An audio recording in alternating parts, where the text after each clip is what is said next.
Hello नमस्कार साथियों, good morning. देखिए, आज हम लोग 5 मार्च का जो हमारा मेंस बैच चल रहा है, तो 5 मार्च के हम लोग आंसरों को क्या करेंगे, डिस्कस करेंगे। देखिए, अगर हमारे ग्रुप से जुड़ना चाहते हैं तो आप 8787273321 पर व्हाट्सअप मैसेज करिए। चलिए हम लोग देख लेते हैं जो हमारा क्वेश्चन है, जीएस पेपर फर्स्ट का है। पहली बात हमें ये देखना होता है कि हमारा जो क्वेश्चन है वो कितने स्टेप में पूछा गया है। जैसे यहाँ पर उष्णकटिबंधीय देशों में, तो यहाँ पर हम अगर सोच सकते हैं तो उष्णकटिबंधीय देशों के बारे में मैप बनाना, ये जियोग्राफी का क्वेश्चन हो गया। खाद्य सुरक्षा पर जलवायु परिवर्तन के परिणामों की विवेचना करना, यहाँ पर केवल एक ही स्टेप में है। लेकिन यहाँ पर जब परिणाम आ जाता है तो परिणाम आपको दो प्रकार के होते हैं, एक चुनौतियाँ होती हैं और एक आपको समाधान लिखना है। ठीक है ना। तो चुनौतियाँ परिणाम में हमेशा ध्यान रखना क्या क्या चुनौतियाँ हो सकती हैं, क्या क्या समाधान हो सकते हैं। परिणाम का मतलब या तो हानियाँ होगी या तो लाभ होगा, सीधा समझिए ना। जैसे आप कोई रिजल्ट देते हैं तो परिणाम की इच्छा तो नहीं करते ना, तो वही यहाँ पर पॉइंट करना, विवेचना कीजिए। आ गया समझ में। तो अगर आपका पीसीएस में 125 शब्दों में लिखना है तो इंट्रो थोड़ा सा छोटा लिखेंगे, 200 शब्दों में लिखना है तो इंट्रो थोड़ा सा बड़ा लिखेंगे। बाकी इंट्रो के बाद आपका बॉडी और बॉडी के बाद में वे फॉरवर्ड लिख करके क्वेश्चन को एंड कर देना है। यहाँ पर जो क्वेश्चन है जलवायु परिवर्तन से, तो इसमें हम लिख सकते हैं थोड़ा सा जलवायु परिवर्तन, जिसमें तापमान, वर्षा, मौसम आदि सभी प्रतिरूपों को क्या किया जाता है, शामिल किया जाता है। उष्णकटिबंधीय देशों में खाद्य श्रृंखला को क्या कर सकता है, प्रभावित कर सकता है। तापमान ज़्यादा हुआ तो आपने देखा, वर्षा ज़्यादा हुई तो मौसम में आज में परिवर्तन हुआ, तो क्या क्या परिवर्तन हो सकते हैं। अब यहाँ पर थोड़ा सा मैप बना देंगे। देखिए, विश्व का भी मैप बना सकते हैं।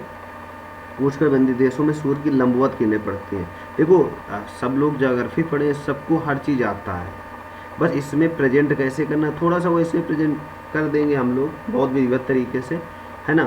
परिणाम देखने को मिल सकता है यहाँ पर। जैसे आपने देखा कि क्या है वो, जैव विविधता हो गई।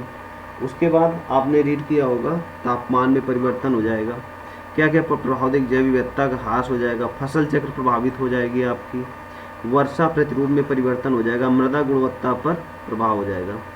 देखिए, आपको अगर हमारे ग्रुप से जुड़ना है तो आप उसी नंबर पर 8787 पर आप ज्वाइन कर सकते हैं। ठीक है। डेली हम लोग 10 क्वेश्चन सीरीज करा रहे हैं। अब देखिए, आज के अलावा और क्या क्या कुछ सकारात्मक परिणाम हो सकते हैं। जैसे यहाँ पर क्या होता है, तापमान अनिश्चित रहता है, 24 घंटे की बार वर्षा हो जाती है, तो लंबी अवधि का मौसम तंत्र बना सकता है।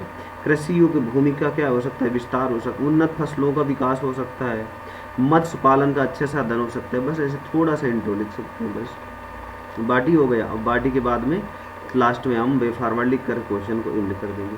यहाँ पर देखिए, जीएस पेपर फर्स्ट का ही क्वेश्चन है। दूसरा क्वेश्चन है, विश्व के विभिन्न देशों में रेलवे के आवागमन से होने वाले सामाजिक आर्थिक प्रभावों को उजागर करना है। तो जो रेलवे की शुरुआत होती है 19वीं सदी से होती है।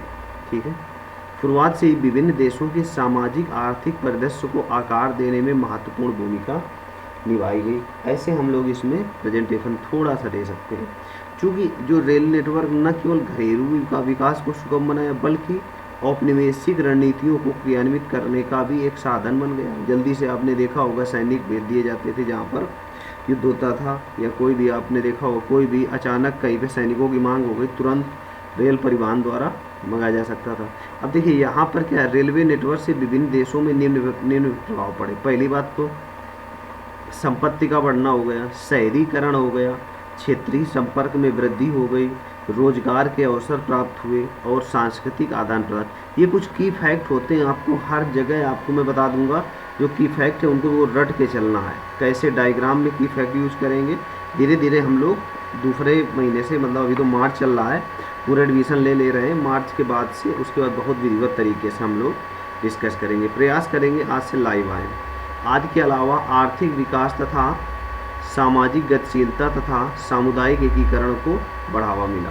हालांकि कुछ नकारात्मक प्रभाव कैसे हैं, जैसे आपने देखा होगा कौन कौन से नकारात्मक प्रभाव हैं। सामाजिक आर्थिक असमानताएं हो गई, संसाधनों का दोहन हो जाता है। अब मान लिया किसी भी क्षेत्र में है, रेल पटरियाँ बिछानी है, तो वहाँ के पेड़ पौधों का हनन हो जाएगा, है कि नहीं। तो यहाँ से आपकी जैव विविधता खान हो जाता है कि नहीं। जल, वो नदी बह रही है, कई सारे मतलब संसाधनों का दोहन हो गया, समुदाय का विस्थापन हो जाता है। यहाँ पे जा रहा है तो यहाँ की जो बस्तियाँ होंगी दूसरी जगह उनको बसाया जाएगा, है ना, विस्थापन की जाएगा। दुर्घटनाएं बहुत होती हैं, सुरक्षा संबंधी चिंताएं होती हैं, आदि रहती है। इस प्रकार कह सकते हैं कि जो रेल परिवहन है वो हमारे सामाजिक आर्थिक प्रभाव के लिए सकारात्मक कदम उठाए। हमेशा पॉजिटिव वे में ही आपको आंसर को लिखना होता है।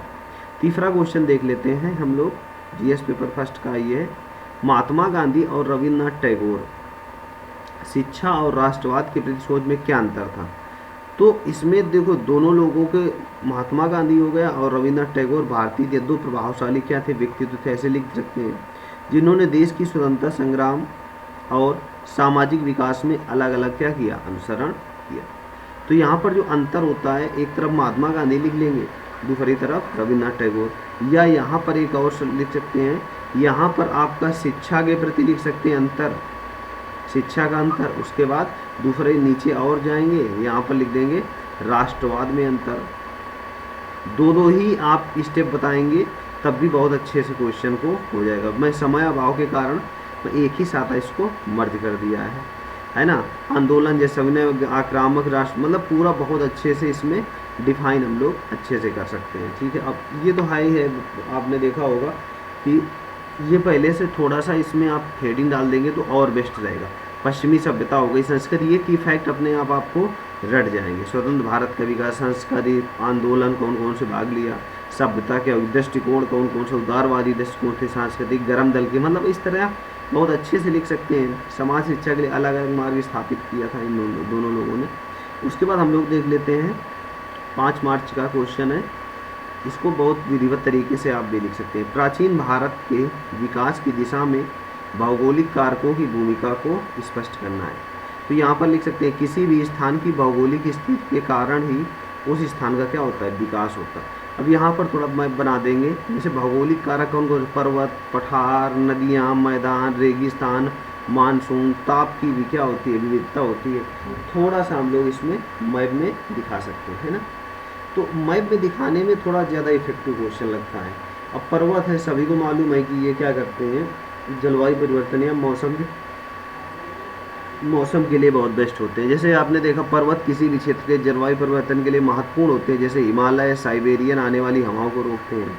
नदियाँ किसी भी क्षेत्र के विकास के लिए बहुत महत्वपूर्ण है, क्योंकि नदियों में न केवल उपजाऊ मृदा प्रदान किया बल्कि व्यापार और परिवहन को सुगम बनाया।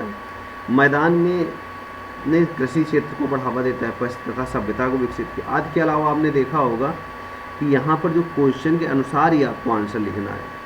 ठीक है, तो अब देखिए यहाँ पर शहरीकरण हो गया, पहली बार नदियों किनारे कोई भी, जैसे आपने देखा होगा सतलज हो गया, यमुना हो गया, इलाहाबाद हो गया, वाराणसी हो गया, बड़े बड़े जो शहर हैं आपके ना, गोरखपुर हो गया, मतलब आप कोई भी देख लीजिए, भागलपुर हो गया, सभी क्या हैं, नदियों के किनारे बसे। सिंधु गंगा के बीच का मैदान का क्षेत्र हो गया।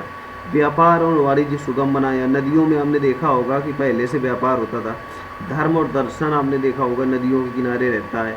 सामाजिक और राजनीतिक विकास हो जाता है, आज भी भौगोलिक कारण के कारण ही संभव हो पाता है।